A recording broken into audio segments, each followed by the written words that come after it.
What's up, everybody? Welcome back to JCHV, and we're all just going to pretend like I didn't go ghost for a month and then pop back up like I never left. What's JCHV, you ask? Well, it's pretty obvious if you just look at all my social platforms right now. So, I changed my name. That's what happened. For two reasons. First one being that saying Jackson Hand Videography over and over again literally just gives me a rash, and saying my email is Jackson@Jackson Hand Videography even is too much for me to remember. So JCHV is short, sweet, and simple for anybody who wants to pay me an exposure to email me. If you follow me at all, you know that I take far more pictures than I do videos, so I didn't want to brand myself as just a videographer when I know how to take pictures as well. But enough of the boring stuff, let's get on to the good stuff.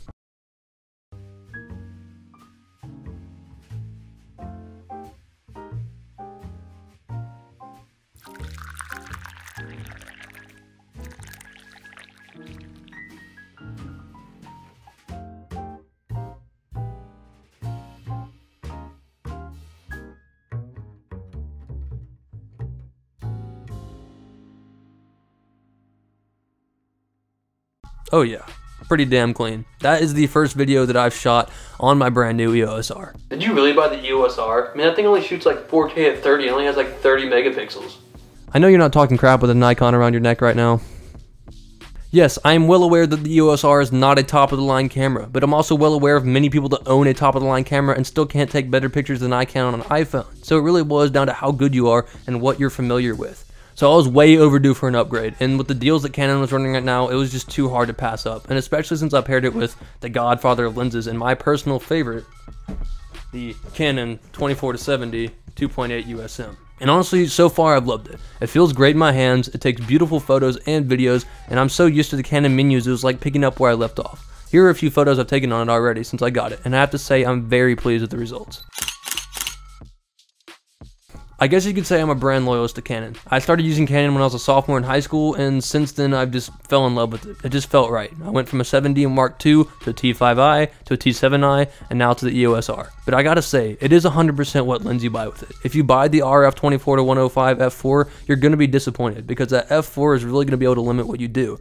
That's why I'm saying if you know you're gonna buy the body, make sure you save up a little extra and buy a good lens. I'll leave a link in the description to what lenses I think are really good for the EOS R without breaking your budget.